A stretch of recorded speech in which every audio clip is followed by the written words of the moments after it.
I'd been with Jessica for 3 years, caring for her with all my heart. I knew she held someone else in her heart, a man she saw as her one true love.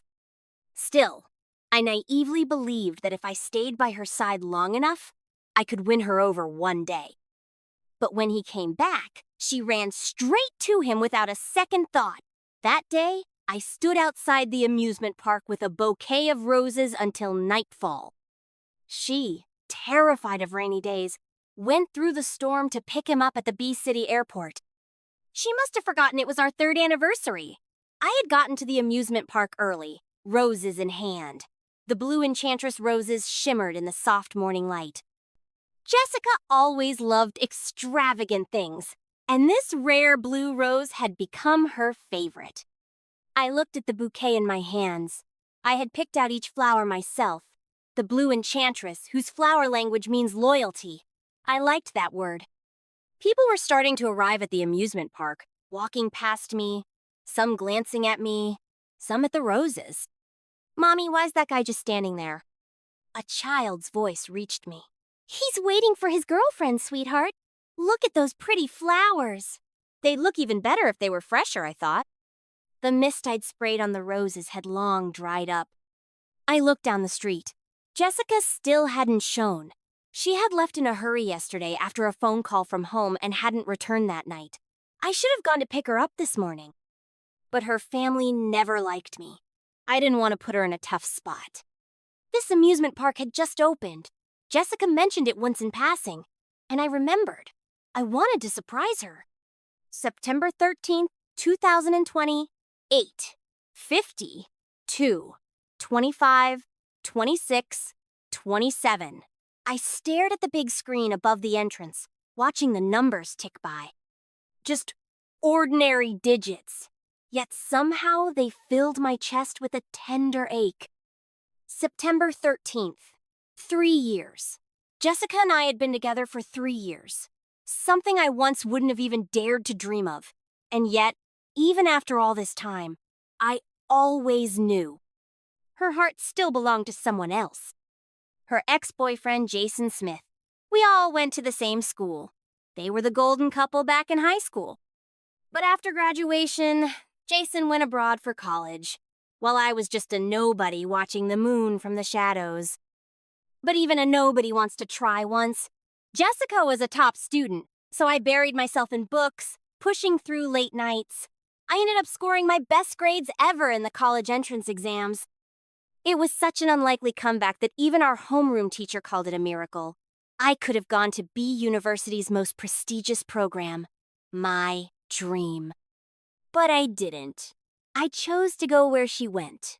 Freshman year, using the excuse of being high school classmates, I followed her around. I didn't dare speak up then, but now that Jason had let go, I wanted the moon to cast its light on the one who had worshipped her all along. Over 4 years, I confessed to her in subtle ways again and again. Then, senior year, she finally said yes. I still remember how she looked when she agreed. In that moment, all the dreams and hopes I'd held since boyhood became real. I walked past the envious, resentful, mocking stares and stood before her, gently taking her hand. Jessica had been pampered all her life, delicate and frail. After we got together, I cooked for her every day. Even the slightest frown from her had me on edge. But I knew she never truly let go of Jason. She kept a small, exquisite metal box on the highest shelf. It never gathered dust, and she never let me touch it. Her classmates had warned me. So had her childhood friend. That box held her most cherished memory, the token of love between her and Jason. Still, I believed that sincerity could move mountains. Just like she had agreed to be with me once, I believed she could do so again. The sun rose inch by inch while I waited. I stood outside the park till noon, but Jessica never came. Then a WeChat notification lit up my phone. It was from her. "Something came up today. I'll be back later." I paused, then typed back, "Okay." It was fine. Something must have happened at home. I plucked a wilted petal from a rose, went to a cafe, misted the bouquet again, and kept waiting. The park was crowded today. I stood in the most visible spot, watching people go in and come out. They passed me once with admiration in their eyes, and again with pity. My face burned. I couldn't stand those looks any longer. I turned away, forcing down the lump in my throat. It was almost dark. I pulled out my phone. The screen still showed our chat. I scrolled up and down, toggled the data connection off and on again. All that remained were my lonely messages. And one unanswered voice call. I sighed and instinctively opened her moments. A photo popped up, time-stamped 30 minutes ago. Location? B City. On the table, exquisite food. A glass of red wine catching the soft light of the restaurant. A bouquet of blue enchantress roses glowing vividly. Across the table, a man's hand, and beside it, the purse I had given her, peeking slightly from under his arm. The caption? Just 2 words. 10 years. I closed my eyes. The name welled up in my throat. Jason! He was back! I opened the weather app and set the location to B City. Heavy rain. Jason had come back and she had gone through the rain to pick him up, but she was terrified of rain. Jessica had a psychological condition. Rain gave her panic attacks. I had always known. That year, senior year, I had already landed an internship at a B City firm. They offered me a high salary and great benefits just to keep me. But after we got together, I turned down the offer. I drank all night with my boss, then quit and moved to S City, where it hardly ever rained. I stared at my phone. It was raining in B City. I refreshed her feed. That bouquet looked even more vibrant in the photo. I glanced at the flowers in my arms. Even though I'd sprayed them several times, they still wilted. The shriveled petals looked like they were mocking my delusion. I turned back, walking home with the bouquet in my arms, still staring at her photo like some form of self-punishment. I didn't know how long I walked. By the time I looked up, the moon was high. Home was just ahead. Home? Can a house with just one person really be called that? I stood still for a long time. Then I looked at the flowers and placed them gently on top of the trash can. Inside, it was a custom-made blue enchantress necklace and my engagement ring. In the photo, under candlelight and the glow of the restaurant, they looked stunning.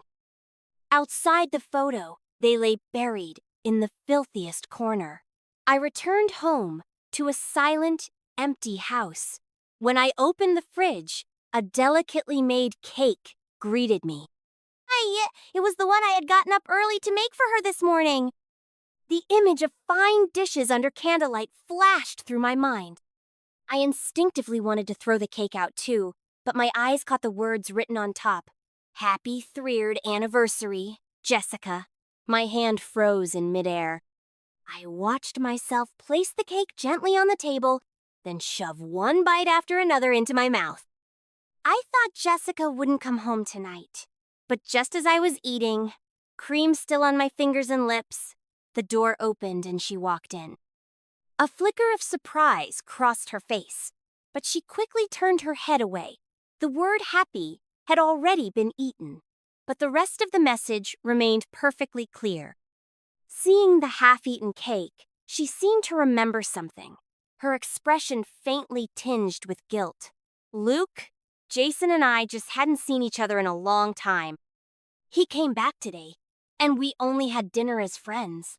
I didn't say a word, just kept stirring the cream with my fork.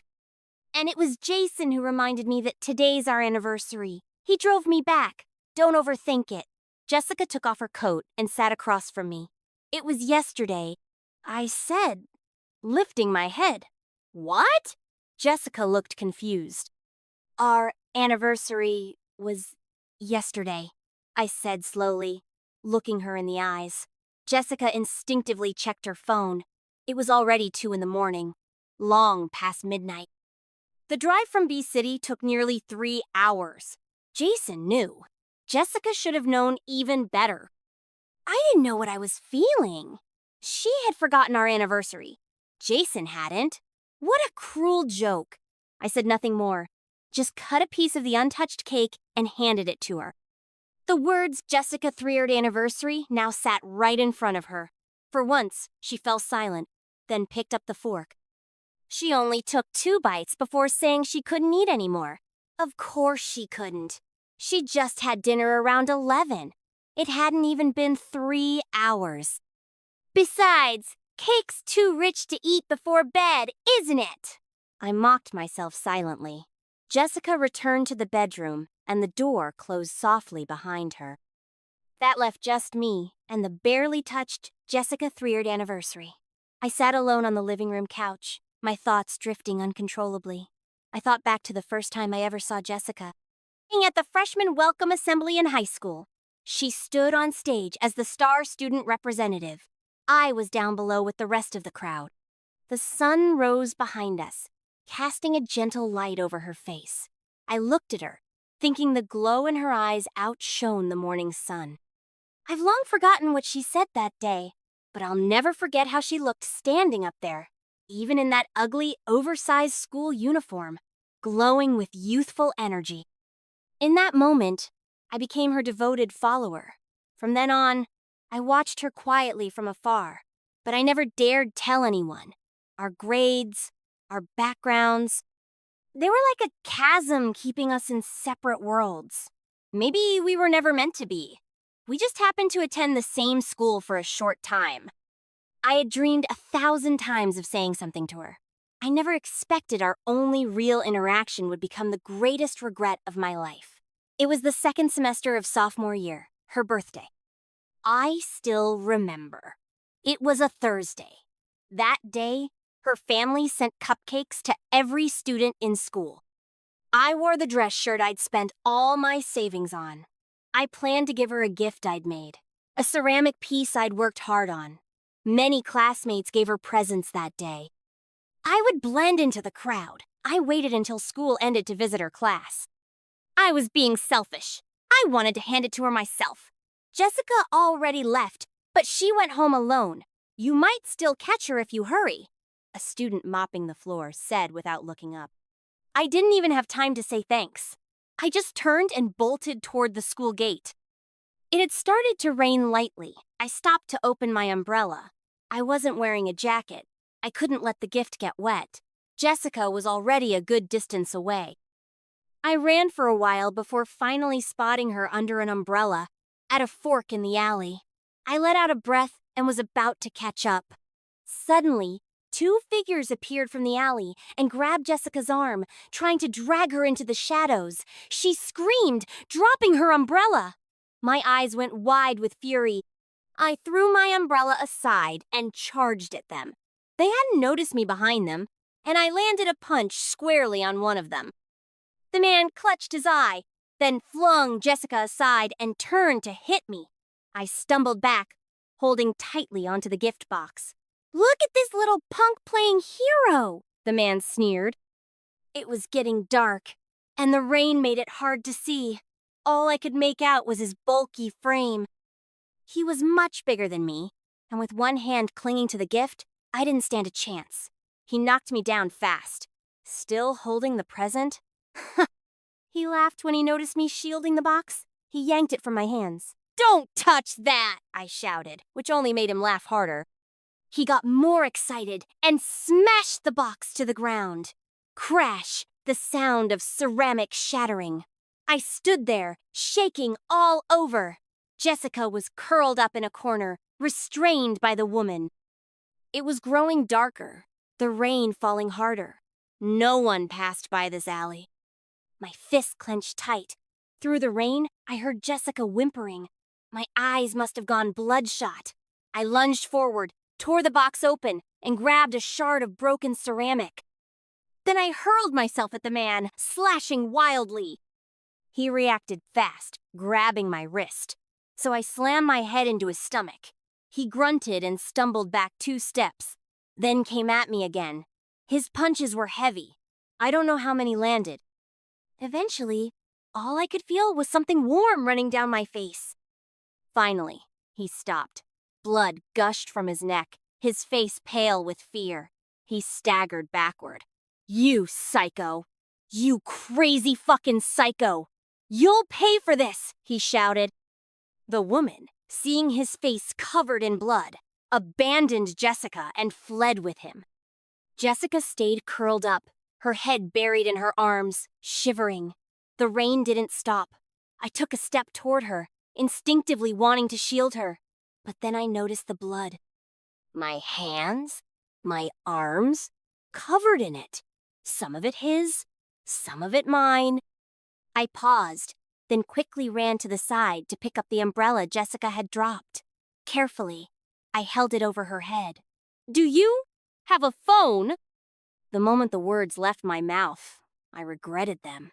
I'd tried to speak as softly as possible, but the hoarse, cracked, sandpaper-like sound of my voice still sliced through the air. Jessica clearly flinched. My eyes darkened. I pressed my lips together, tasting the salty tang of blood. My mouth stung, probably already swollen. I don't know how long we stayed there like that. Suddenly, the sound of engines came from outside the alley. Headlights pierced the rain. Not just one car, multiple. I squinted at the first one. It belonged to the Miller family.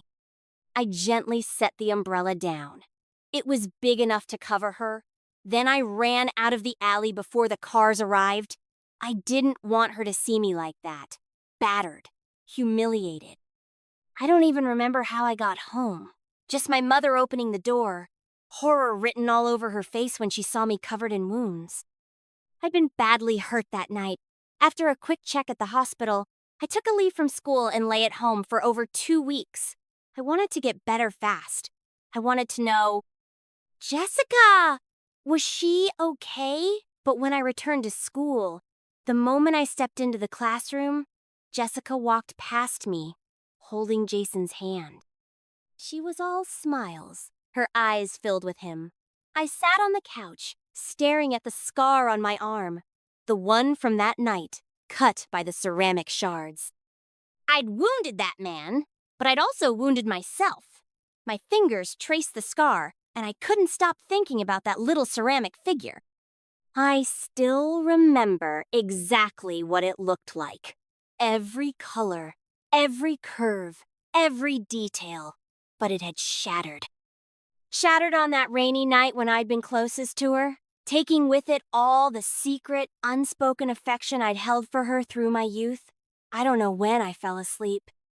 When I woke up, Jessica was already gone. It was Sunday, my day off. She must have had plans. Was it with Jason? I shook the thought from my mind and stood up.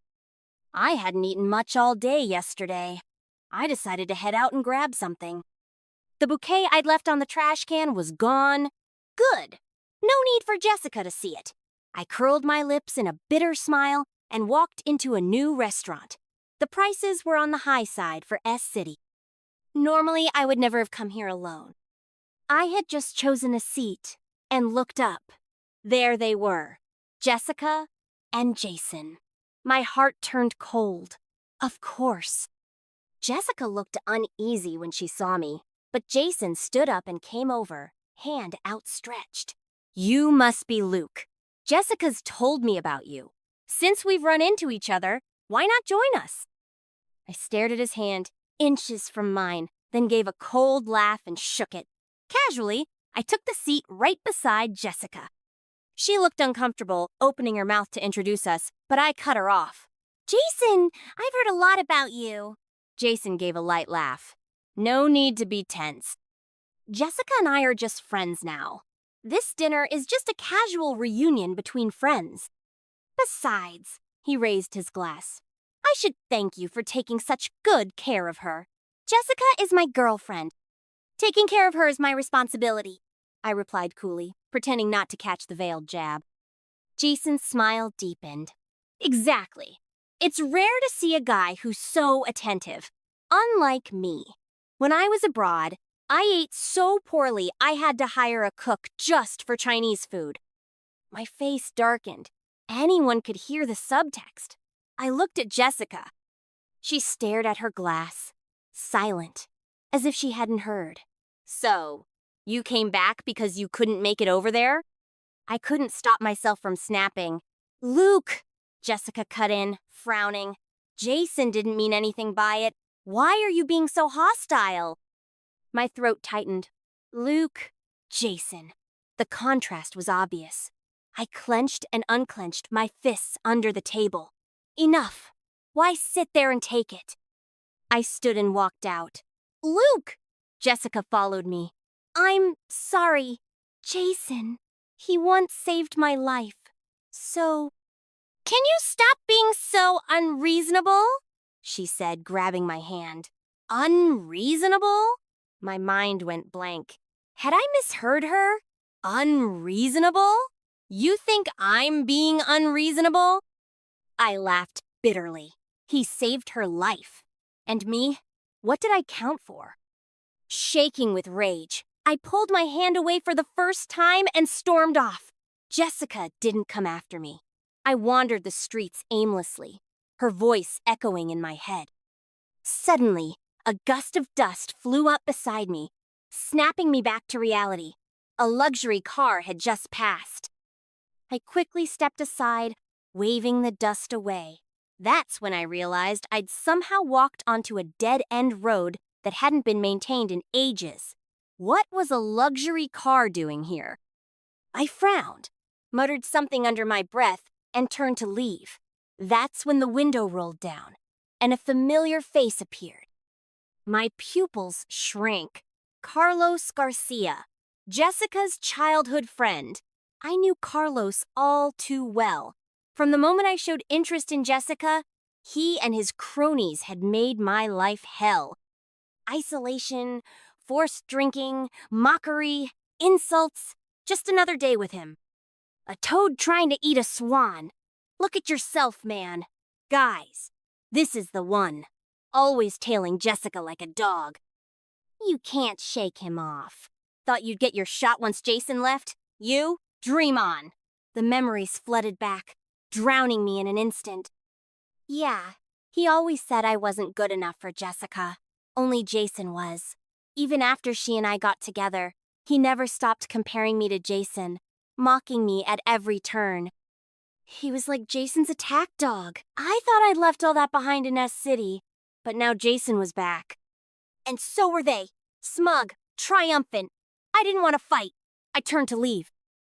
But then his familiar taunts rang out behind me. Where you going, huh? All that groveling over the years can't hold a candle to one word from Jason. You still don't get it? I ignored him. I'd heard it all before. But Carlos wasn't done. Hey, I'm talking to you. You deaf? He charged at me. I instinctively dodged. His punch missed, and he stumbled a step forward. His face twisted in fury. You dare dodge me? You think you've earned that right? The punches came fast and hard. I raised my arms to block, tried to hit back. But after a sleepless night and barely any food, my strength was gone. My attempt to fight back only made Carlos angrier. Add to that the time Jessica had defended me. He'd held that grudge ever since. This street was secluded, barely trafficked. He took full advantage. I don't know how long it lasted, but by the time I could no longer feel the pain and he'd finally vented enough, he drove off, tires screeching. I lay on the ground, gasping for breath. The sky flickered in and out above me. My eyelids drooped uncontrollably. Then suddenly, a figure appeared, blocking my vision. Are you okay? Do you want me to call an ambulance? The voice was soft, laced with panic and uncertainty. I forced my eyes open. A frail-looking girl stood before me. I shook my head. Just call me a car. I gave her the address. She used all her strength to help me up, her face turning red from the effort. Thank you, I whispered. No, don't mention it. Just be careful, she said, steadying me anxiously, worried I might collapse again. She looked at my injuries and couldn't help but frown. Are you sure you don't want to go to the hospital first? You look really bad. I shook my head and stayed silent. She helped me home and, surprisingly, tended to my wounds and made me some porridge. It wasn't the best tasting meal, but somehow it hit the spot. Thanks. I'm Luke. May I ask your name? I set the empty bowl on the coffee table. Jennifer Delaney. She smiled for the first time since we met. 2 faint dimples appeared on her cheeks. By the way, who was that guy? Her smile vanished as soon as she brought it up, her face turning serious. I sneered. Just a rich brat who hates me. Seeing I didn't want to elaborate, she wisely didn't press. She started talking about how to use the medication instead. As she rambled on, I felt something I hadn't felt in a long time. Relief. It was the first time I'd felt genuine concern from a stranger. Click. The sound of the door unlocking. Jennifer and I looked toward the entrance. Jessica stood there, stunned, staring at Jennifer. Luke, who is she? What is she doing in my house? Her voice rose sharply, harsh and cutting. Before I could answer, Jessica stormed over. Wow, you used to follow me around like a pathetic puppy. Now you're messing around with some random slut? I must have been blind to say yes to you. Her words made both Jennifer and me freeze. That's enough. Jennifer cut her off coldly. Today was the first time I met Luke. He was injured. I brought him home. Don't you project your twisted worldview onto other people? With that, Jennifer didn't even look back. She grabbed her phone and walked out. The house fell silent. Only Jessica and I remained. I looked at her. This was the first time I saw her like this. Sharp, cruel, ugly. The girl who once shone like the morning sun was fading from my memory. What remained was this bitter stranger behind the shattered filter. Jessica, let's break up. I heard myself say it. What? She blinked, seeming to finally calm down. Her brows furrowed with annoyance. Fine, forget what just happened. What's with you? How'd you get hurt? She didn't take my words seriously. I'd always love her. I'd never leave. Everyone thought that. Jessica included. Maybe even I did. She moved closer to check my wounds. I instinctively pulled my arm away. I ran into Carlos. She froze, visibly guilty. I'm sorry. I didn't know he was in S City. I'll talk to him when I get back. Let me take you to the hospital, she said, trying to change the subject. I lowered my eyes to hide my disappointment. Of course. She always brushed things off like this. The one time she defended me had already brought Carlos's wrath. This would be no different. They belonged to the same world. I was just an intruder. That night, lying in a hospital bed, I received a text from an unknown number. It was a photo. Jessica holding hands with a man. I recognized the hand. It was the same one from her Moments photo. Somehow, being in the hospital didn't seem so bad. I figured I'd stay a few more days. But before I could even be discharged, the video of Carlos beating me went viral. The headline read, Rich Air beats man 420 minutes nonstop. A sensational hook. A rich kid assaulting an ordinary person struck a nerve across the working class. Who protects the average person's safety? He gets off tangent-free for this. Is this really a law-abiding society? Feels like we're back in feudal times. He's the unlucky version of us. We're the lucky version of him. If nothing changes today, tomorrow it'll be us. People started digging into his background, and into mine. They uncovered the bullying I endured back in college. Clearly, I wasn't his only victim. Others began to come forward too. Former classmates exposed my past with Jessica. Carlos, Jessica's childhood friend and lapdog, was no longer able to hide behind his mask. Online outrage exploded into a firestorm. Jessica's loyal mutt finally snapped, huh? Is this dating or a public execution? Do rich people require blood oaths for love? The storm spilled offline. Even the stock prices of both families' companies took a hit. The Garcia family was hit hardest. The Miller family's new product launch also faced backlash. It all happened too fast, no one had time to react. And me? The only victim in all this? I was lying in bed, scrolling through my phone, watching the rage pour in. It was exhilarating. I nearly toasted my phone. Just as I was savoring karma finally doing its job, Jessica appeared at the hospital.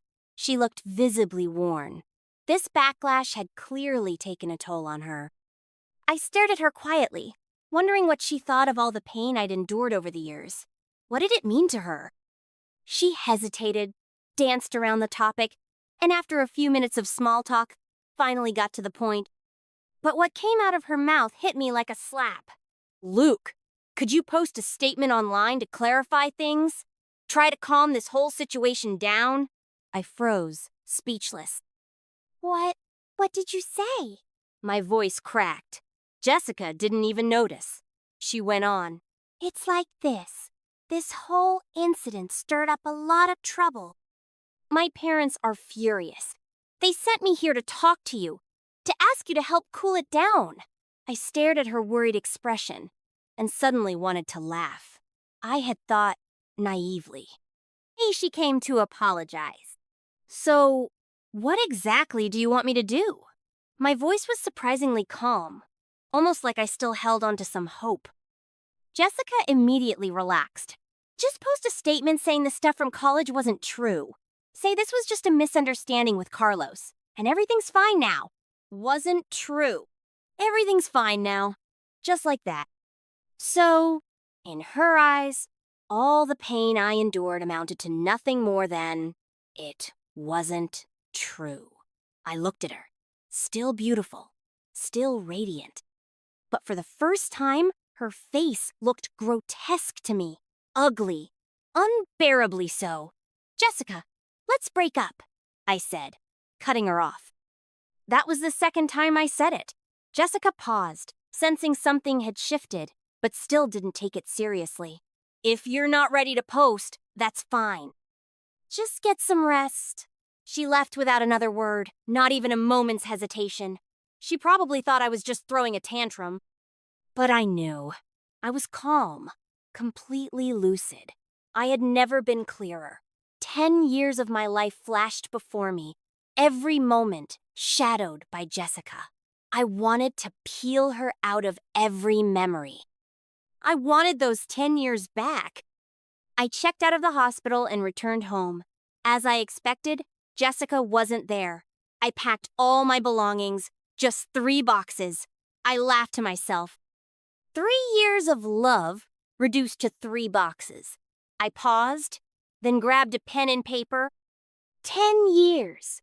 It was time to draw a firm period at the end of this story. Time to give myself closure. I left the letter on the coffee table, carried my luggage out, and slammed the door shut. Inside, only Jessica's things remained. I walked away without looking back. The car sped down the road, the scenery rushing by, shrinking into the distance. I resigned from my job and moved into an old apartment complex. Most of my money over the years had gone to Jessica. I didn't have much left. What I didn't expect was to run into someone familiar, Jennifer. I hadn't imagined I'd ever see her again. She'd left in such a rush last time, I hadn't even properly thanked her. Jennifer was clearly happy. "Luke, what are you doing here? Just passing by?" Her voice was tinged with laughter. I couldn't help smiling back. "No, I moved here." Jennifer was quick to catch on. She sensed something had happened but didn't pry. Instead, she joked, "Need help with your boxes?" I'm stronger than I look. I looked at her petite frame and couldn't help teasing back. "Sure thing, Miss Delaney. I'm counting on you." In truth, it hadn't been long since we first met. I'd just been in the hospital and caught in the whirlwind with Jessica. The trending video? That video! Suddenly, it clicked. Jennifer was unloading some small boxes for me when I blurted, "Was it you who posted that video online?" Jennifer paused, but then nodded, unapologetic. "Yeah, that was me. But I didn't think it'd blow up like that." Some media account must have picked it up. She admitted it without hesitation. I, on the other hand, felt a strange tightness in my throat. Why? We were strangers. Why would she help me like that? Even though I'd suspected it might have been her, now that I knew for sure, my heart rippled with emotion. I couldn't help but ask. Jennifer went quiet for a moment. Just as I was about to change the subject, she suddenly looked up, her gaze steady and bright. Do you remember the night before we met? You lost a bouquet. That bouquet, those blue enchantress roses? Of course I remembered. I picked it up, she said, drawing a deep breath, as if bracing herself. My grandma was sick. We couldn't afford her medicine. I sold the flowers and the necklace and ring inside. That's how I got the money to pay for her treatment. My eyes widened. I had never imagined that. For a moment, I felt completely dazed. That bouquet. A tremble started in my chest, then surged through me like a tidal wave. I opened my mouth, but couldn't say a word. That fragile bouquet, once cast aside in filth, had somehow shone with the purest light of humanity. My throat tightened. On instinct, I asked if I could visit her grandmother. Jennifer didn't refuse. After we finished unpacking, we went to her home. It was small and worn down, almost bare inside. Her grandmother was still unwell, pale and frail, but lit up when she saw me, mistaking me for Jennifer's boyfriend, warmly welcoming me in. Jennifer quickly clarified, saying I was the one who'd lost the life-saving bouquet. That only made the old lady more emotional, thanking me over and over. Flustered, Jennifer fled to the kitchen, saying she'd cook something for me. Unable to handle the grandmother's enthusiasm, I followed her in. Grandma's like that. Really warm-hearted, don't mind her, Jennifer said with a smile. It was clear they were close. Yeah, very warm-hearted. I chuckled, thinking back to the living room scene. Jennifer could cook, but she wasn't very skilled. I ended up taking over, leaving her to assist. She was surprised. I've been cooking since I was a kid. My mom always said boys should know their way around a kitchen. Then your dad must be a great cook too, she joked. I went silent for a second. He passed away a long time ago. The air fell still. After a pause, I heard her softly say, I'm sorry. It's okay. It's been a long time. I smiled faintly. Over dinner, her grandmother asked all kinds of questions, including whether I had a girlfriend. I just smiled and shook my head. I thought that was the end of my story with Jessica. But on the third day after moving in, she bombarded me with WeChat messages. That's when I realized I'd forgotten to delete her. We'd been out of contact so long, and the move had been so rushed, I didn't want to deal with her anymore. I blocked her on the spot. Then the phone rang. I turned it off altogether. Just 2 days of peace. And there she was, downstairs. Her face looked even more drawn, her figure thinner. She held a box in her hands. Once, the sight would have broken my heart. But now, I felt an odd sense of relief. As she got closer, I recognized the box. It was the one she'd never let me touch. Was she planning to smash it in front of me and beg to get back together? I frowned and pushed the thought away. Jessica soon stood before me. She looked worse than I expected. Her eyes were puffy and dark with exhaustion. But what did that have to do with me? I turned to leave without a word. Jessica immediately chased after me. Luke, wait, I have something to ask you. I stopped. You? Her voice trembled.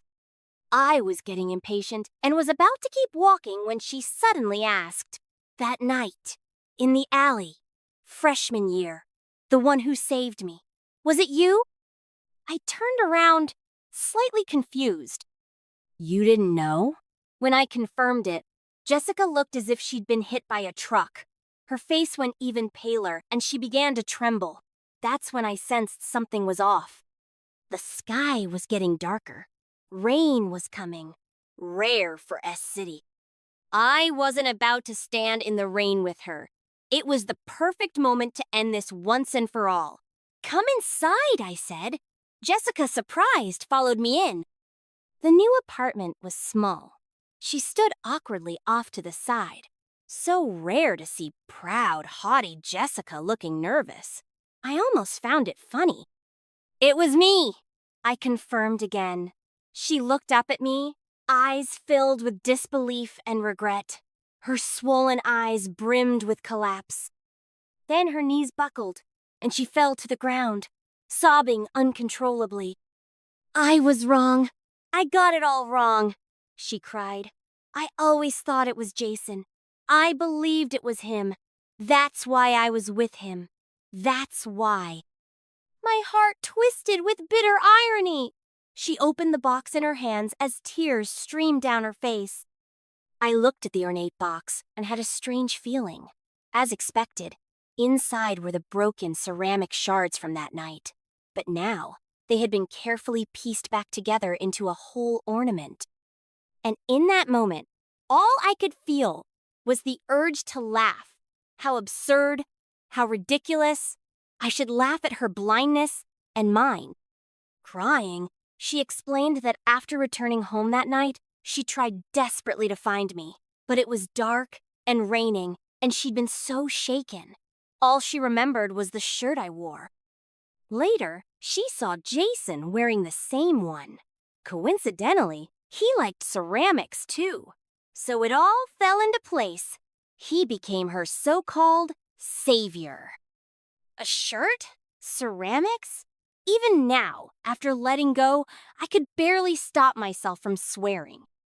Who would have thought the shirt I bought with months of savings would be the source of a decade-long misunderstanding? And just a few days ago, she'd found my letter. Jessica wept and laughed like a madwoman, hugging the ceramic tightly, rambling out apology after apology. And me? I just wanted to laugh. At 10 years of blind devotion, at 3 years of faithful companionship, all of it given to the wrong person. I wanted to scream at her, to show her the pain I endured, but I stayed calm.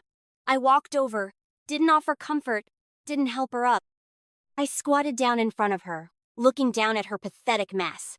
Then I rolled up my sleeve. I showed her the deep white scar on my arm. "You knew this scar, but you never once asked me about it." Jessica turned ghostly pale. "That mistake back then.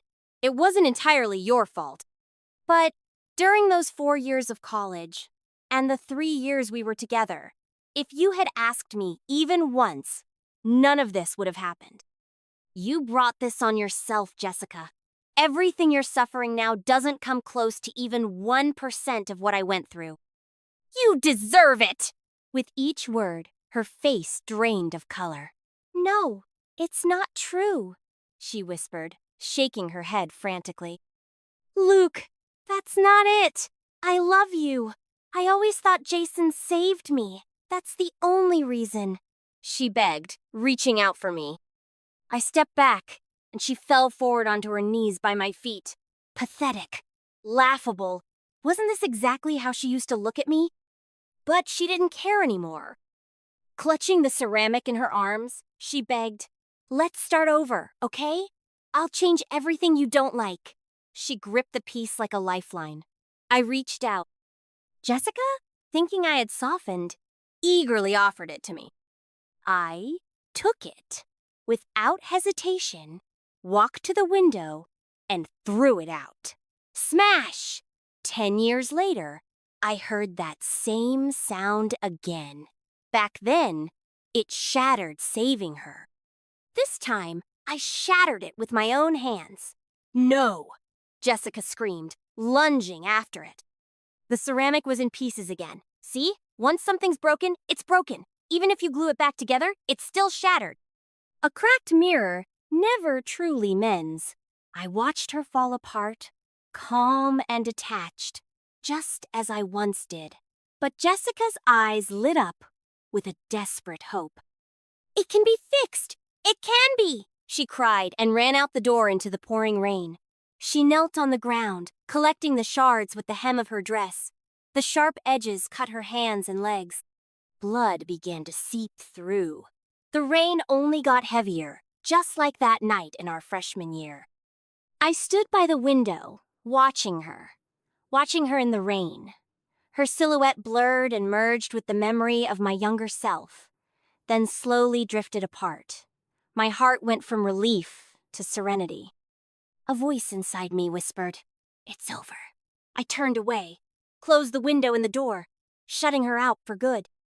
Not long after, I heard a car pull up outside. I didn't care.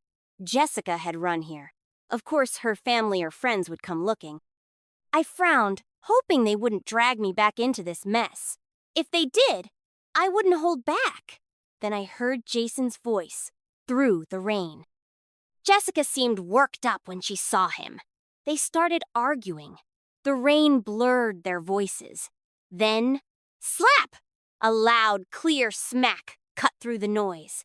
Everything went silent. I put on my headphones and tuned them out. I got back to my work. I don't know how much time passed before someone knocked. I opened the door. It was Jason.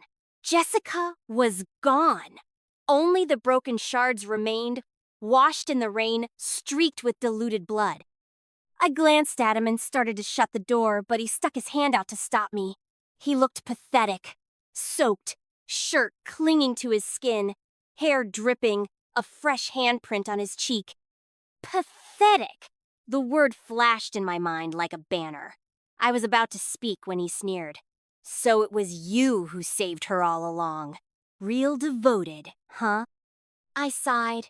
You came all this way just to say this crap? The woman you pined over for years begged you to take her back. You're not getting soft, are you? I knew it was bait.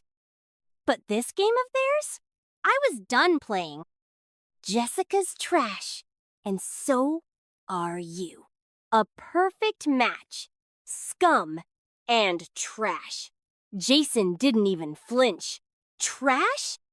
You think everyone licks boots for 10 years just to end up a backup like you? I narrowed my eyes and was about to slam the door when a voice came from behind him. And what gives a homewrecker the right to judge anyone? It was Jennifer. She stood not far from us holding a bag of groceries, umbrella in hand, visibly annoyed. Jason didn't recognize her and choked on his comeback. She strode over and stood protectively in front of me. You call Luke pathetic? Then what does that make you? Hooking up with a taken woman, trash, recognizing trash? She snapped. A cheating princess and her little home-wrecking lapdog. You two really are a match made in hell. Go ahead, stand here all day. Let the neighbors see what kind of circus side act you are. Jason clearly wasn't used to this kind of street-level fire. His face darkened. He looked at the two of us, paused, then seemed to realize something. His gaze lingered on Jennifer, then me, then back again. With a sneer, he walked off. Once he was gone, Jennifer and I went back inside. I remembered the broken ceramic and grabbed a broom. Jennifer held the umbrella as we swept the last shards into the trash together. After today, I figured Jessica wouldn't bother me again for a while. The Garcia family finally cracked under the public pressure and issued an apology. Carlos was placed in administrative detention. It seemed like once Jessica was out of my life, the good news just kept coming. I looked at Jennifer, animatedly recounting some story, and couldn't help smiling. We'd grown closer. I often visited her home. Life had finally begun to feel calm and normal again. Until Jessica came knocking again, right when Jennifer was at my place. She clearly remembered Jennifer, and when enemies meet, sparks fly. Without a word, she lunged at Jennifer. Caught off guard, Jennifer took a slap to the face. But she recovered fast and swung back. It was the first time I'd seen two women fight, and it was just as intense as anything between men. I rushed to break them up, instinctively shielding Jennifer with my body. Jessica was fuming, eyes bloodshot. Figures! You two were messing around all along. She pointed at us, screaming. When did it start? That time at my place? Or earlier? Then she glared daggers at Jennifer. You slut! How many guys have you seduced? You make it look so easy. She tried to charge again, but I grabbed her. She thrashed and screamed like a wild woman. Nothing like the proud Jessica I once knew. I let go. Jessica, Jennifer and I are just friends. If you come around causing trouble again, don't blame me for what happens next. Jessica froze, then burst out laughing. Tears streaking down her cheeks. laughter twisting into hatred. Fine. I'd love to see just what you'll do. And with that, she stormed off. I watched her go, an uneasy feeling rising in my gut. Sure enough, it wasn't long before something happened to Jennifer. She hadn't contacted me for days. When I messaged her, she either gave vague replies or didn't answer at all. Feeling something was off, I went to her place. There I found a strange man inside, and Jennifer packing her things. "What's going on?" I asked. She bit her lip and looked away, continuing to pack. I asked the landlord. He told me their lease was ending soon and that he needed the unit for something else. I immediately knew. Jessica's doing. I went home and called her, demanding an explanation. She replied lightly, "If you come back to me, I'll stop. We can forget everything." Forget everything? I hung up without another word. I told Jennifer she was dragged into this because of me. I promised to help her find a new place. She didn't refuse. I let them stay at my place temporarily while I searched for a permanent solution. I thought Jessica might back off, but that was just the beginning. Plot twist! The loyal boyfriend exposed as a cheater, caught living with his mistress. That headline hit 1 on the trending list, complete with a flashing exclusive. I clicked it. The video was of me helping Jennifer move. Suddenly, it all clicked. So vicious. Jessica had gone all in. My grip tightened on the phone, jaw clenched in fury. Netizens love a scandal, especially one with a returning character from a previous viral story. The video showed Jennifer's face clearly. Internet sleuths quickly dug up her identity. Within hours, her workplace confirmed it. Her personal information was blasted everywhere. I scrolled through page after page of insults aimed at both me and Jennifer. My fists clenched. If that's how she wanted it, then let it all burn. I opened my laptop and started compiling everything. From the night I saved Jessica freshman year to all the things she did after our breakup. I pulled up my phone's call recordings. The latest one was from a few days ago. A call with Jennifer. I had a habit of auto-recording all my calls. It took me an entire day, but I organized everything. Then I made one last call to Jessica. She picked up fast. The trending post and video. That was you, wasn't it? You left Jennifer homeless, then spread rumors we were involved. Jessica, are you trying to drive us to the edge? Luke, I gave you a chance. I told you if you came back I'd stop. I begged, and you humiliated me. With her, you pushed me to this. I nearly laughed. She just confessed. So casually. I'd assumed someone capable of such cruel schemes would at least be cautious. You were already tangled up with Jason while we were together. Now you're accusing an innocent person, Jessica? You're vile. I hung up the call. With the final piece of evidence in hand, I opened my messages and pulled up that anonymous text. The photo was still there. I added screenshots from Jessica's social media. The case file was now complete. I gave a cold laugh. Thank you, Jason. His stupidity had unknowingly helped tie it all together. By the time I'd finished organizing everything, it was 6 p.m. perfect, right at peak traffic hour. I posted all the evidence under my real name, then powered off my phone and waited for the storm to explode. Jennifer hadn't gone to work in days. Betrayed by her colleagues, she'd had enough and handed in her resignation. So, I stayed home with her. We kept her grandmother company while the internet burned. Online, everything was chaos. But in our little world, it was peaceful. Until 3 days later, Jessica came back. She was a wreck, disoriented and hollow-eyed. "Did it really have to go this far?" she asked. She said she just wanted me back. I couldn't understand how someone could do such vile things and still say something like that. What you love isn't me. It's having someone who gives unconditionally. If you want a doormat, go find someone else. I shoved her away. I shut the door and ignored her.